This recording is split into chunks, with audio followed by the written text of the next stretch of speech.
निर्गुण भक्तों के बारे में बताया। निर्गुण भक्त कौन से हैं? ठाकुर जी प्रकट होकर के सालोक के शास्त्र सामिप्य सारूप्य एकत्वम मप्युत दीयमानम न ग्रहणंती विना मत सेवनम जना। मैं सब कुछ उसको देना चाहता हूं लेकिन वो मुझसे कुछ नहीं मांगता। ऐसे निर्गुण भक्त ब्रजवासी ठाकुर जी को अति प्रिय। हमारे वृंदावन में एक रसिक हुए, उनका नाम था श्री बिहारिन देव। क्या नाम था? बिहारिन देव जी। जब उनका जन्म हुआ तो स्वामी श्री हरदास जी की कृपा से ही उनका जन्म हुआ। उनके पिताजी दिल्ली में बादशाह के यहाँ कुछ कार्य करते थे, खूब धन आता था, संपत्ति आती थी। जब 1 वर्ष के बिहारिन देव जी हुए तो दर्शन कराने के लिए स्वामी जी के पास आए तो स्वामी जी ने आशीष देते हुए कहा कि 33 वर्ष रहेगा ये बालक आपके पास, उसके बाद ये वृंदावन आ जाएगा, चाहे कितना रोकने का प्रयास करना, इसके अंदर भगवत भक्ति अपने आप स्फुरित हो जाएगी।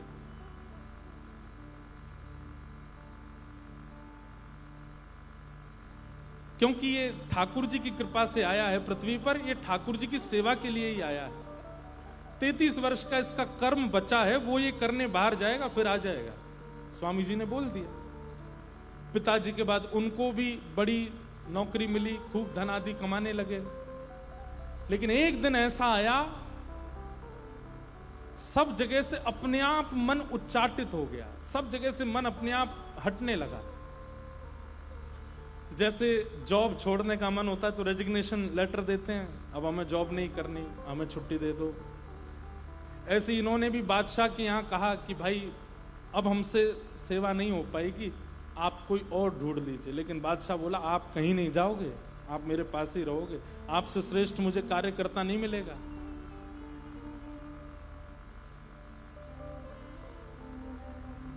सब लोग इधर देखो। इनके मन में इतनी चिंता हुई कि मैं इतना योग्य क्यों बन गया कि बादशाह मुझे छोड़ ही नहीं रहा है। आप विश्वास नहीं करेंगे, एक दिन उन्होंने मन में विचार किया मैं इतना योग्य हूं तभी तो मुझे नहीं छोड़ रहा है। और एक दिन यही विचार करते करते, वृंदावन की याद करते करते बोले मेरी योग्यता इन हाथों में, अपना हाथ काट दिया। और हाथ काट करके राजा के सामने जाकर के बोले अब मैं आपके किसी काम का नहीं हूं, अब तो मुझे छोड़ दो। बादशाह बोला भैया तुम मानव ही हो ना, ऐसा क्या है वृंदावन में, ऐसा क्या है उस धाम में कि तुमने अपने हाथ ही काट दिए, किसी काम का नहीं बचूं मैं। सहर्ष अनुमति दे दी, आप जाइए। प्रसन्न मुद्रा में गए वृंदावन, और जैसे ही निधिवन राज में जाकर के स्वामी श्री हरदास जी महाराज को दंडवत प्रणाम किया, स्वामी जी की दृष्टि पड़ी, हाथ काट लिए वृंदावन के लिए कि मैं किसी के योग्य ना रह पाऊं। मेरे हाथ रहेंगे तो सब मुझसे क्रिया करवाएंगे संसार की, मैं हाथ ही काट देता हूं। स्वामी जी की जब दृष्टि पड़ी, नेत्र सजल हो गए स्वामी श्री हरदास जी के, और वो अश्रु बिंद ही कृपा के रूप में बिहारिन देव जी के हस्त कमल पर जब पड़ा तो पुनः उनके हाथ प्रकट हो गए। बिहारिन देव जी घबरा गए, बोले जय जय ये हाथ आ गए, राजा मोह फिरते ले जाएगो। बोले नहीं, ये हाथ अब राजा की सेवा के लिए नहीं आए, अब ये बिहारी जी की सेवा के लिए आए, अब तुम बिहारी जी की सेवा करोगे। और श्री बिहारिन देव जी स्वामी जी के पश्चात बिहारी जी की सेवा विठल विकुल देव जी को, और उनके पश्चात फिर बिहारी जी की सेवा बिहारिन देव जी को प्राप्त हुई। ठाकुर जी की सेवा करते थे। कैसा कैसा त्याग उस वृंदावन के लिए किया है लोगों ने, जिसकी आप बड़ी सहजता में वाणी सुनते हो। हमें ज्यादा से ज्यादा अपने कार्य से छुट्टी लेनी पड़ती है वृंदावन के लिए, ट्रेन पकड़ के फ्लाइट पकड़ के पहुंचना होता है। लोगों ने तो कितना त्याग किया है उस वृंदावन की प्राप्ति के लिए। मैं जब बिहारी जी का दर्शन करने जाते हैं तो बिहारी जी के समस्त आचार्य जिन्होंने सेवा की उनकी लीलाएं पढ़ के जाता हूं मैं, कि ये इतनी सहजता में मुझे दिखने वाले बिहारी जी को आचार्यों ने कितनी मेहनत करके लाड़ लड़ाया। राधा रमण जी का दर्शन करने से पूर्व गोपाल भट्ट गोस्वामी जी का चिंतन करते हैं कि कितने रोए थे वे रात में, तब जाकर के ये प्रकट हुए और हमको दर्शन दे रहे हैं। श्री हितरवंश महाप्रभु अपना परिवार छोड़ करके वृंदावन आए, और उस काल में वृंदावन आए जब नरवाहन जैसे राक्षसों का राज्य था वृंदावन में, और तब राधा वल्लभ जी की सेवा व्यवस्थित की। रूप सनातन गोस्वामी अपनी राजा जैसी संपदा बंगाल में छोड़ करके आए, तब गोविंद देव और गोपीनाथ मदन मोहन प्रकट हुए। हमें कितनी सहजता में मिलते हैं। इसलिए वृंदावन जाइए तो जिस ठाकुर का दर्शन करने जाओ उसके आचार्य का स्मरण करते हुए जाना कि मैं तो अभागा, मुझे आप इतनी आसानी से दिख रहे हो, पर आचार्य ने तो आपको कितनी मेहनत परिश्रम से आपको प्राप्त किया।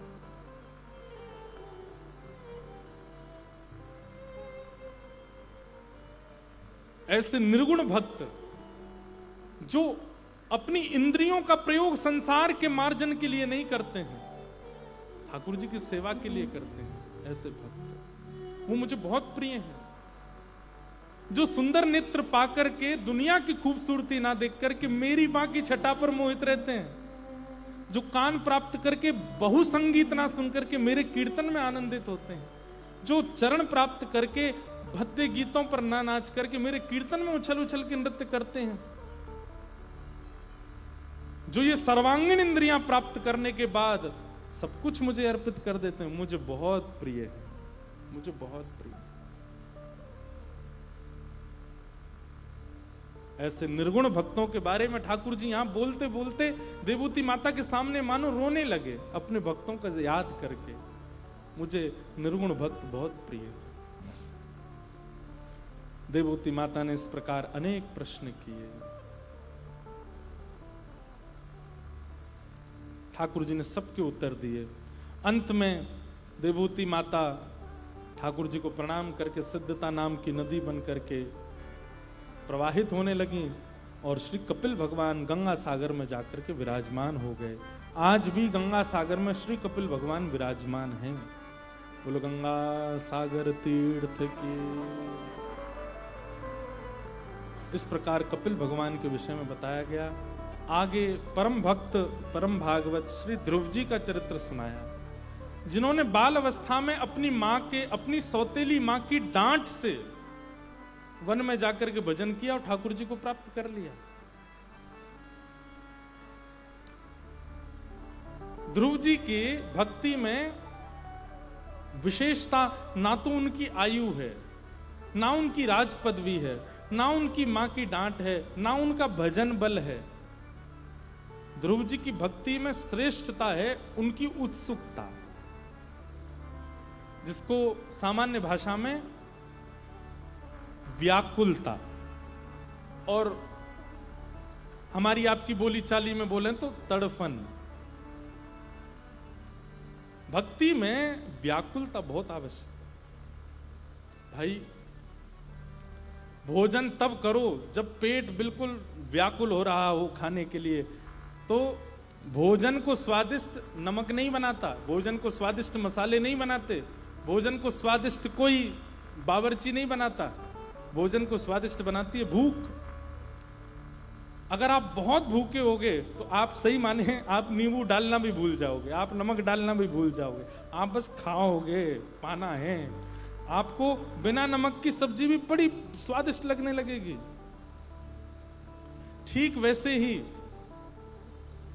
भक्ति में जब तक व्याकुलता की भूख नहीं होगी, व्याकुल नहीं होगी, भूख नहीं होगी, तब तक भक्ति में आपको बीच बीच में मन भटकता रहेगा। बीच बीच में मन कभी कभी चला गया, बंबई के एक्टरों में फंस गया, कभी कभी बीच में पिक्चरों में चले गए, बीच बीच में भोग विलासों में मन चला गया, कभी कहीं इस प्रकार मन भटकता रहेगा। पर एक रस ठाकुर जी के रहें, ये तभी होगा जब चित्त में व्याकुलता, भूख होगी भगवत प्राप्ति की।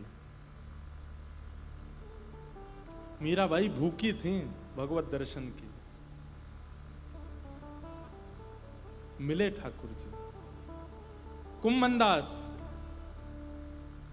तू है सखी बड़ भाग बड़ी, नंदलाल तेरे घर आ हैं, तू है सखी बड़े भाग बड़ी, नंदलाल तेरे घर आवत है।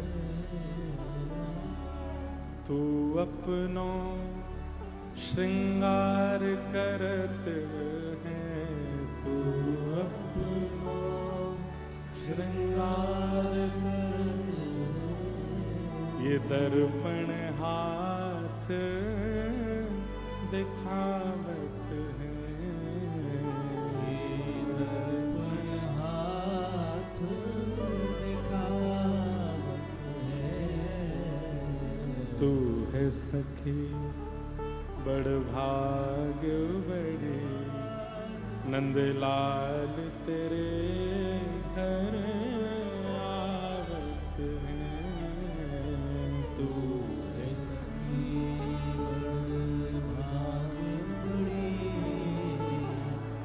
नंदलाल तेरे घर आवत है। अरे फतेहपुर सीकर के राजा अपनी सबरी संपत्ति लेकर के आए हैं, कुम्मन दास जी के द्वार पर खड़े हैं दान करने के लिए। और श्री कुम्मन दास जी जिनके घर में मुख देखने के लिए आरसी भी नहीं है, शीशा भी नहीं है। इतना सुंदर हमारे पूज्य नाना जी बताते थे कि कुम्मन दास जी पे आरसी नहीं थी तो एक कठौते में जल भर के उसमें अपना रूप देखते थे। लेकिन कभी कभी क्या होता था, ठाकुर जी आ जाते थे छोटे से और गोपाल जी आकर के कुम्मन दास जी गोद में बैठ जाते। ए कुम्मना, आज तेने तिलक स्वरूप ना कियो, जय जय आप चले जाओगे फिर करूंगो। बोले चौ मुझे नीचे झुक के देखना पड़ेगा ना कठौता में, आप बैठे हो गोद में कैसे देखूं। ठाकुर जी खड़े हो जाते हैं और कुम्मन छोटे छोटे हाथों से कुम्मन दास का मुंह पकड़ के बोलते हैं, चल मैं तेरी आरसी बन जाऊं आज, तू लगा तिलक। और ठाकुर जी कुम्मन दास का हाथ पकड़ करके कहते हैं, हाँ बल यहीं रखो, सीधो खींच ले ऊपर। अब यहाँ तक खींच रहे हैं ठाकुर, अरे टेढ़ो है गो, इतकू कर लेंगे यहाँ पे, फिर वो उधर को कर रहे हैं, हाँ अब नीचे तो गोल घुमाए दे, नीचे और खींच ले ऊपर। आहा कितना सुंदर लग रहा हो भैया कुम्मन दास। ठाकुर जी श्रृंगार कराते थे। कुम्मन दास जी अपने बड़े बड़े केश काटते, ठाकुर जी हम यहाँ तो खींच ले, बढ़िया पीछे गए। अब पाग बांध ले ऊपर, कुम्मन दास जी पाग लेकर के, अरे ज्यादा नीचे है गिरने के ऊपर कर। ठाकुर जी कुम्मन दास जी के नेत्रों से आंसू गिरते रहते हैं। तू अपनो श्रृंगार करते है, तू अपनो श्रृंगार करते है। ये दर्पण हाथ दिखावत है, ये दर्पण हाथ दिखावत है। कुंभन दास लाल गिरधर के, कुंभन दास लाल गिरधर के। ये तो तेरे ही हाथ दिखावत है, ये तो तेरे ही हाथ दिखावत है।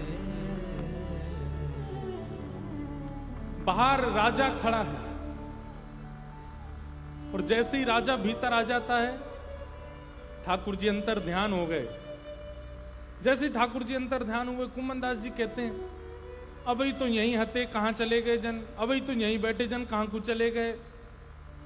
राजा आके बोलता है, महाराज किसको ढूंढ रहे हैं। श्याम सुंदर, मदन मोहन, गोपीनाथ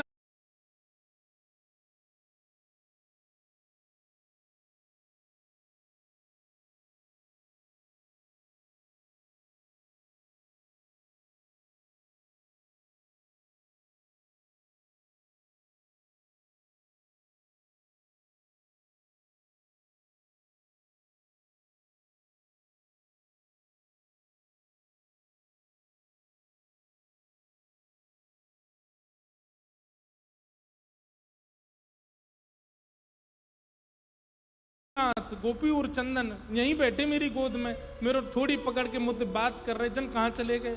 अरे तू काय को आगो मेरे घर पे? महाराज अभी तो यहीं हते, कहाँ चले? ये तो तेरे ही हाथ बिकावत है, ये तो तेरे हाथ बिकावत है। बाहर राजा खड़ा है और जैसे ही राजा भीतर आ जाता है, ठाकुर जी अंतर ध्यान हो गए। जैसे ही ठाकुर जी अंतर ध्यान हुए, कुमनदास जी कहते हैं अभी तो यहीं हते, कहाँ चले गए जन? अभी तो यहीं बैठे जन, कहाँ को चले गए? राजा आके बोलता है महाराज किसको ढूंढ रहे हैं? श्याम सुंदर, मदन मोहन, गोपीनाथ, गोपी और चंदन यहीं बैठे मेरी गोद में, मेरे थोड़ी पकड़ के मुझसे बात कर रहे, जन कहाँ चले गए? अरे तू काय को आगो मेरे घर पे? महाराज मैं संपत्ति लेके आया हूं दान। अरे तू मैं ही मिलो दान कर, कोई और दान करिया, मुझे नहीं चाहिए कछु भी। घर के लोग बगल में खड़े कुमनदास जी से कह रहे हैं हमारे घर की स्थिति देख रहे हो, अरे दान दे रहा है, ले लीजिए ना। भगा दिया राजा को। ठाकुर जी वापस आ गए, वापस आकर के बोले ए कुम्मना, मैंने ही तो वो राजा भेजो चेताए के कि तेरे यहां दान कर दे, और तेने बाबू वापस कर दियो। तो को धनना ही चाहिए, तेरे घर में कितनी जरूरत है? कुमनदास जी के नेत्र सजल है गए, बोले आप जैसो धन प्राप्त करने के बाद कोई धन की इच्छा नहीं है नाथ, कोई धन काय को चाहिए। मेरे घर में शीशा नहीं है पर आप आते हो, मेरे घर में भोजन नहीं है पर आप आते हो, मेरे घर में बैठवे को पलंग नहीं है पर आप आते हो। या राजा के घर में शीशा भी है, भोजन भी है, पलंग भी है, या क्या जाओ तुम? ना जाओ। इतने रत्न उसके यहाँ फिर भी नहीं जाते। आओ आप मेरे यहाँ आते तो फिर मैं काय को मांगू? वो रत्न काय को मांगू जिन रत्नन से आप दूर रह जाओ। ऐसा त्याग, ऐसी उत्कंठा हमारी है ही नहीं। हम बस सुन के खुश होने वाले लोग हैं, चित्त में कभी लाते ही नहीं है अपने।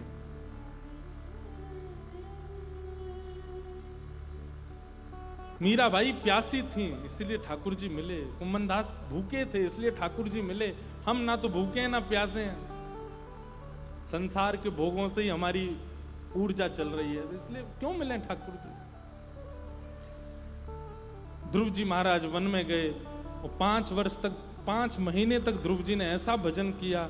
ध्रुव जी के भजन से ठाकुर जी प्रसन्न होकर के गरुड़ पर विराजमान होकर के आए। ध्रुव जी ने ठाकुर जी का दर्शन करके चरणों में प्रणाम करके स्तुति गाई है, और स्तुति गाते हुए ठाकुर जी से निवेदन कर रहे हैं, हे नाथ, भक्ति मुह प्रवहताम त्वयि में प्रसंगो भूयादनंत महताम अमलाशयाना ये नांज सौर्वण मुरुव्यसनम भवाब्धिम निश्चय भवत गुण कथामृत पान मत्त। ध्रुव जी ने इतनी सुंदर वस्तु मांगी कि ठाकुर जी आश्चर्यचकित रह गए। क्या? ठाकुर जी से कहते हैं, हे नाथ, मुझे एक व्यसन लगा दीजिए। भगवान बोले, वाह, दुनिया के लोग व्यसन से छुटकारा पाने के लिए क्या क्या करते, तू कह रहा व्यसन लगा दो? बोला हाँ। हमारे दर्शन का व्यसन चाहिए होगा जरूर? बोले नहीं। तो फिर? बोले भक्ति मोह प्रवहताम त्वयि में प्रसंगो भूयादनंत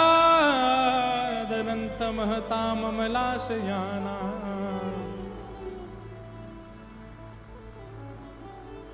निश्चय भवत गुण कथाम मृतपान मत्त। आपकी कथा सुनने का मुझे व्यसन लग जाए नाथ। जैसे एक व्यसनी व्यक्ति बिना व्यसन के नहीं जी पाता, मैं आपकी कथा के बिना ना रह पाऊं नाथ। आपकी कथा सुनने की इच्छा मेरे चित्त में ऐसी व्याकुलता प्रकट कर देती हो, जैसे व्यसनी व्यक्ति बिना व्यसन के तड़पता है, मैं आपकी कथा के बिना तड़पा करूं। जैसे जल बिन मछली तड़पती है, मैं आपकी कथा के बिना तड़पा करूं। मुझे आपकी कथा चाहिए। भगवान बोले, तुझे प्रत्यक्ष हम नहीं चाहिए, कथा चाहिए। क्यों? बोले क्योंकि नाथ, पहला कारण कि प्रत्यक्ष में तो आप एक ही रूप में रहोगे, पर कथा में वक्ता आपकी ऐसी ऐसी लीला सुनाते हैं, आपकी सारी लीलाएं, बाल लीला भी दिख जाती है, पौगंड लीला भी दिख जाती है, कुमार लीला भी दिख जाती है, विवाह लीला भी दिख जाती है, और फिर भक्तों के लिए आप कृतमनु कृतवत्य उन्मदान्धा प्रकृति मगन किलयस्य गोपवध्व।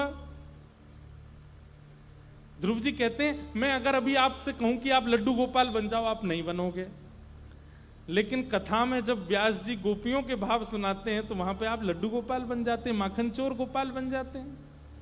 जब रास बिहार की कथा आती है तो आप मुकुट धारण करके बरहा पीड़म नटवर वपुः कर्णयो कर्णकारम, आप रास बिहार में पीताम्बरी पहन के आ जाते हैं।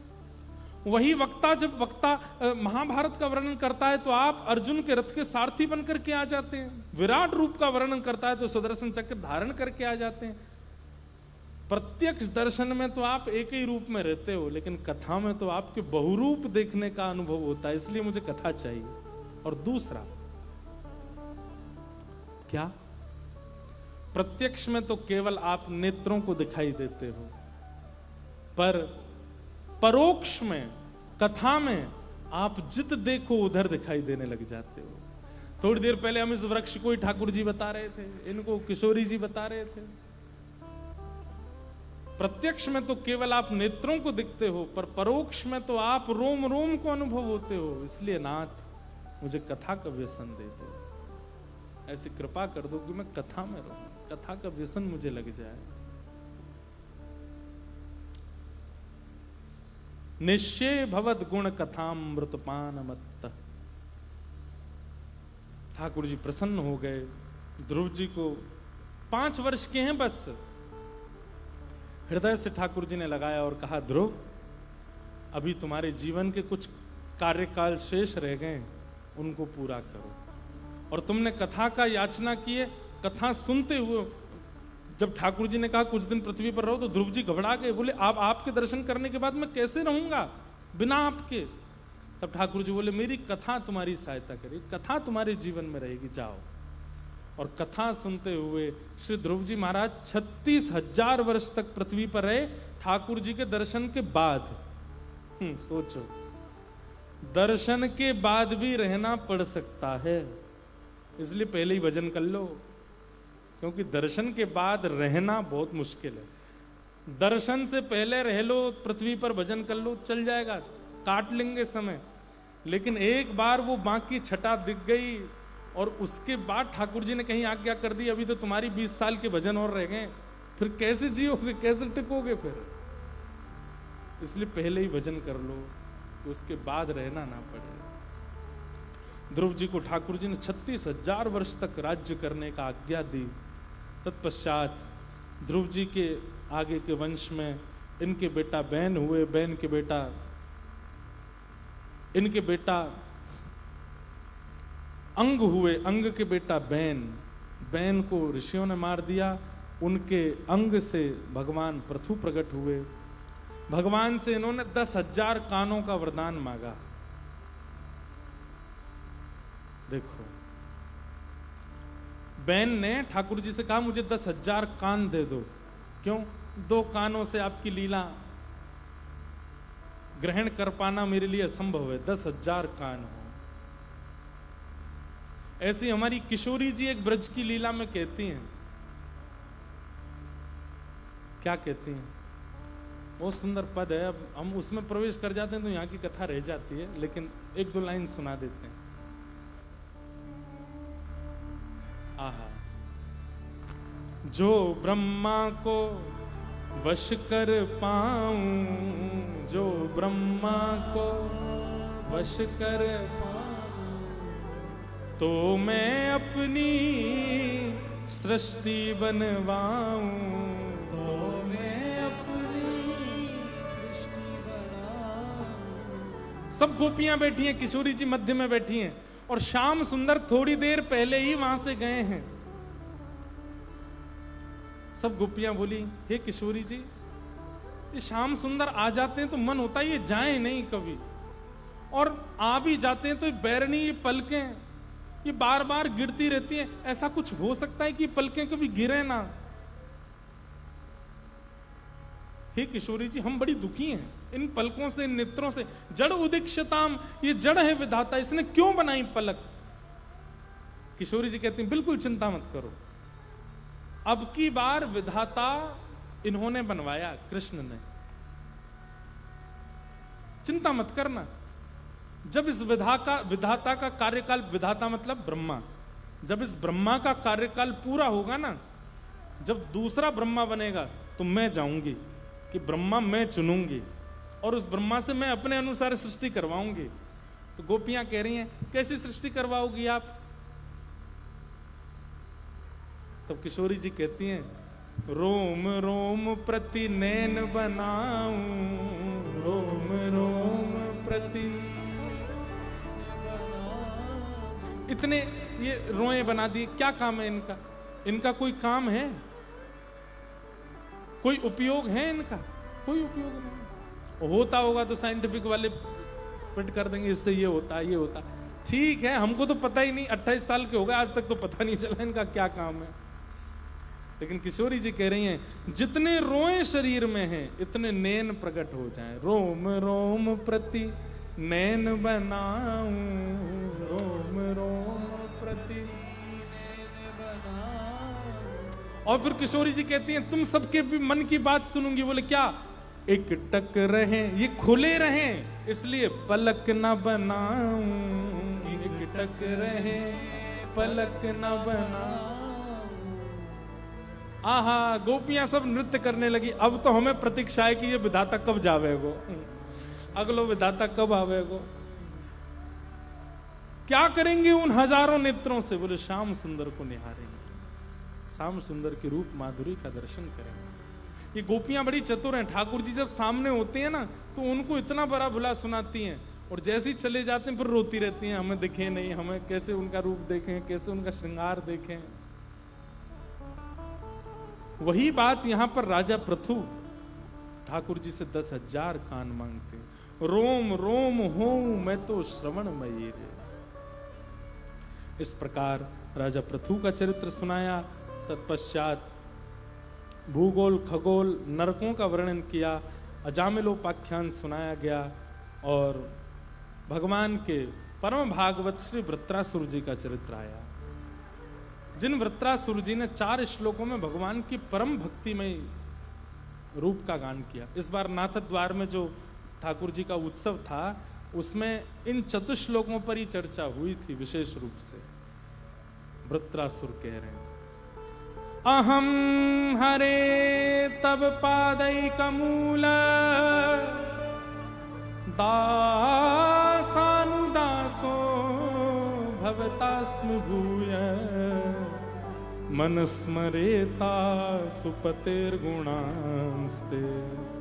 गृणीत वाक्कर्म करोतु काय न नाकपृष्ठं न च पारमेष्ठं न सार्वभौमं न रसाधिपत्यं न योग सिद्ध पुनर्भवं वा समंजसत्वा विरहय्य कांक्षे। वृत्रासुर ने भगवान की स्तुति गाई। वृत्रासुर क्या कह रहा है? हे नाथ, मैं आपके चरणों के दासों का दास बन जाऊं, ऐसी मुझ पर कृपा कर दो।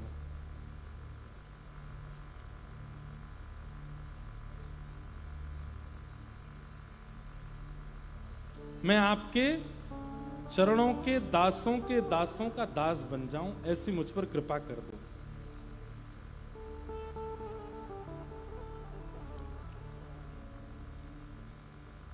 क्यों?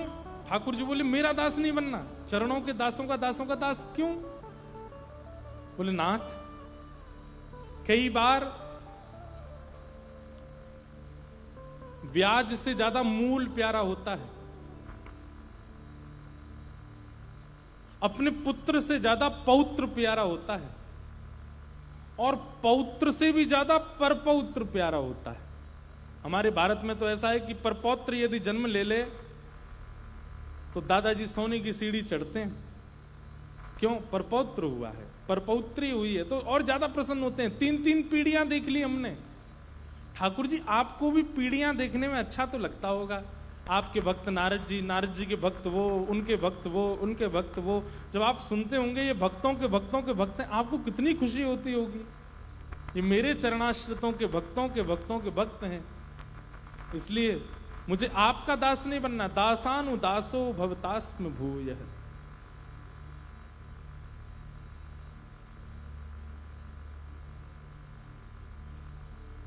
एक पद गाते हैं हमारे वृंदावन में,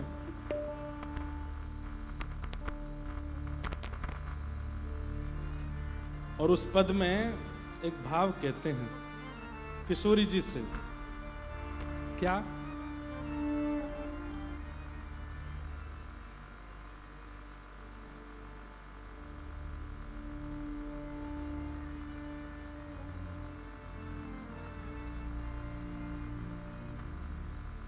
मेरे गिनियो ना अपराध, लाडली श्री राम, मेरे गिनियो ना अपराध, लाडली श्री राम। और उस पद में एक बात कहते हैं, माना कि मैं पतित बहुत हूँ, माना कि मैं माना के मैं पतित बहुत हूँ, माना के मैं पतित बहुत, हे पतित पावन तेरो नाम, लाडली श्री राधे, पतित पावन तेरो नाम, लाडली श्री राधे। ओ मेरे गिनियो ना अपराध, लाडली श्री राधे, मेरे गिनियो ना अपराध। हाँ ये बात कहते हैं, क्या? हे किशोरी जी मुझ पे कृपा करके एक काम कर देना। बोले क्या? अष्ट सखिन में गोप गोपिन में, अष्ट सखिन में, अष्ट सखिन में गोप गोपिन में, अष्ट सखिन में, और उनमें यदि नहीं हो सके तो उन्हू की दासी दासिन में, उन्हू की दासी कहीं लिख ली जो मेरो नाम, लाडली श्री राधे, कहीं लिख ली जो मेरो नाम, लाडली श्री राधे। कितना अच्छा भाव है। अष्ट सखिन में गोप गोपिन में, उन्हू की दासी दासिन में, कहीं लिख ली जो मेरो नाम। वही बात यहां वृत्रासुर कह रहे हैं, दासानु दासो भवतास्मि भूयः। हे नाथ मैं आपके दासों के दासों का दास बन जाऊं, ऐसी मुझ पर कृपा कर दो, ऐसा अनुग्रह कर दो। वृत्रासुर भगवान की स्तुति गाते हैं, ठाकुर जी प्रकट होकर के इनको अनुभव कराते हैं, फिर इंद्र से युद्ध करते हुए अपने प्राण गवा देते हैं। हमने विस्तार से कई बार सुनाई है ये प्रसंग। आगे प्रसंग आता है श्री प्रहलाद जी महाराज का, जहां विपरीत पिता, विपरीत माता, विपरीत परिवार, विपरीत भाई, विपरीत बंधु, विपरीत बांधव, सब कुछ विपरीत है, लेकिन सबकी विपरीतता होते हुए भी बिना शिकायत किए हुए श्री प्रहलाद जी महाराज भगवान की परम भक्ति करते हैं। श्री प्रहलाद जी महाराज का जन्म भगवत कृपा से हुआ। नारद जी महाराज ने इनकी माता जी को भागवत धर्म सुनाया था गर्भाधान के काल में, जब गर्भ में प्रहलाद जी थे। गर्भावस्था में भगवत लीला श्रवण का यह प्रभाव हुआ कि गर्भ के बालक श्री प्रहलाद जी परम भागवत हुए। मैं निवेदन करता हूं कथाओं में कि मां बच्चे के जन्म लेने के बाद उसका ध्यान रखती है, संभालती है, उसको व्यवस्थित करती है, उससे कोई लाभ नहीं होने वाला।